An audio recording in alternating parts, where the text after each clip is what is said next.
அப்புறம் என்ன ம். மழை பயங்கர மழை பெய்ற மாதிரி ஆமா. இருந்துச்சு. மழை வேற பெய்யுது. ஆமா சரி இன்னைக்கு கருப்பு படம். ஆமா ஆமா ம். ஒரேடியா ம். ஒரு நீண்ட அனௌன்ஸ்மெண்ட் அப்பப்பன்னு சொல்லி சொல்லி சொல்லி சொல்லி சொல்லி கடைசியில் நேத்தாக வேண்டியது. ஆமா, அது ஆமா. ஏதோ ஒரு சில தளங்கள் ம். கடைசியில் இன்னைக்கு வெற்றிகரமா ரிலீஸ் பண்ணிட்டாங்க. ரிலீஸ் ஆயிடுச்சுல்ல? நல்லபடியா ரிலீஸ் ஆயிடுச்சு. தியேட்டர்ல ரிவ்யூ மக்கள்லாம் படம் நல்ல பார்த்தாங்களா? சந்தோஷமா தான் இருக்காங்க. நான் பார்த்த வீடியோ ஒரு சில வீடியோ பார்த்ததுல ம். ஆர்ஜே பாலாஜிலாம் போய் தேட்டரில் வாக்கிங்லேருந்து கத்தி பயங்கரமா அவர் கொண்டாடி இருக்காரு. ரெஸ்பான்ஸ் நல்லா இருக்கு. சரி உங்க சிஎம். அது நம்ம சிஎம்ங்க. நம்ம சிஎம்ங்கனால மக்களின் சிஎம். மக்களின் சிஎம். ஓகே இருந்தாலும் அது நம்ம வெவ்வேறு கருத்துக்களை பத்தி பேச போறோம். ஓகே. நீ உங்க சிஎம்மாவே இருக்கட்டும். ஓ சரி. அது என்ன வீட்ல இருந்து டிஃபன் பாக்ஸ் ஆமா. அப்படியே ஆஃபீஸ் போற மாதிரி லஞ்ச் பாக்ஸ் நல்லது தானே, ஹெல்த்தி தானே. அவர் வேலையை பார்க்க வர்றாரு, காலையிலே சாப்பாடு கொண்டு வந்துடுறாரு, இல்லை வீட்டில் சாப்பாடு வந்துடுது. இதில் உங்களுக்கு இன்னும் அது ஹெல்த்தியாக சாப்பிடுவோம். புது அரசியலா இருக்கே. அது வித்தியாசமா இருக்கு. சரி பார்ப்போம்.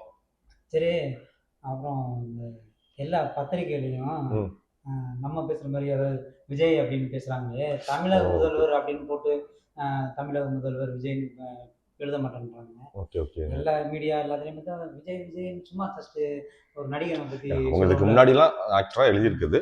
ஸோ அது இனிமேல் மாற்றிக்குவாங்கன்னு நினைக்கிறேன். ஏன்னா ஒரு முதல்வர் யாராக இருந்தாலும் இப்போ முதல்வர் ஸ்டாலின் அவர்கள், முன்னாள் முதலமைச்சர் எடப்பாடி பழனிசாமி அவர்கள், செல்வி ஜெயலலிதா, மாண்புமிகு முதல்வர் செல்வி ஜெயலலிதா அப்படின்னா போடுவாங்க. இப்போ என்னன்னா இப்போ அது மாதிரி ஃபாலோ பண்ணுறது இல்லை. அது விஜய்னா சும்மா விஜய் வந்து இதை சொன்னார் அது சொன்னார் அப்படி யார் அந்த விஜய் அப்படின்னு கேட்குற மாதிரியே இருக்குது. ஏன்னா அப்படி வந்து பத்திரிக்கை தரணும் இல்லை. அது வந்து மாண்புமிகு முதல்வர் விஜய் அப்படின்னு எழுதணும். ஏன்னா யாருமே அதை பற்றி எதிர்ப்பு யாருமே கண்டனம் தெரிவிக்கல.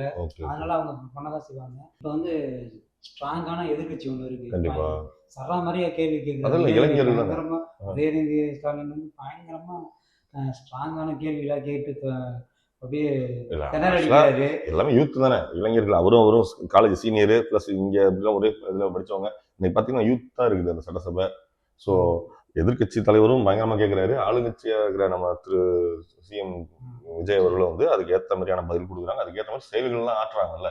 ஸோ சட்டமன்றம் வந்து இன்னைக்கு ரொம்ப ஆக்டிவா இருக்கு சட்டசபை. அவர் வந்து எழுதிட்டு வந்து படிக்கிறாரு. ஓகே. உதயநிதி வந்து எழுதிட்டு வந்து படிச்சு கேள்வி கேட்கிறாரு. ஓகே. இவர் வந்து கலைஞரா உடனே பதில் சொல்றாரு. ஸ்பாட்லயே இவர் போயிட்டு எழுதிட்டு வந்து பதில் சொல்றாரு. ஒண்ணு எழுதிட்டு பதில் சொல்லல, எழுதிட்டு வீட்டுக்கு போயிட்டு எழுதி ட்யூட்டர்ல போட்டாரு பாருங்க. அதுதான் சொல்றேன். நான் சொன்னல நம்ம டிவி பார்க்கும்போது சொன்னல, இவர் வந்து கலைஞர் கிடையாது. உடனே சொல்றதுக்கு இவர் போய் வீட்டுல போய் எழுதிட்டு வந்து தான் எனக்கு ரிப்ளை பண்ணுவாரு அப்படின்னு சொன்னாங்க. அந்த ட்வீட் ஒன்று ட்ரெண்ட் ஆச்சு. ஏன்னா இவ்வளவு பெரிய ட்வீட் போடாதீங்க அப்படின்னு சொல்லி நிறைய பேர் சொன்னாங்க. ஏன்னா அன்னைக்கு சட்டசபை நடந்ததை பத்தி அந்த ட்வீட் பெருசா போட்டிருந்தாரு. நம்மளே அதை ஸ்க்ரோல் பண்ணி படிச்சு பார்த்தா அப்புறம் நம்ம பாதி மேலே படிக்கல.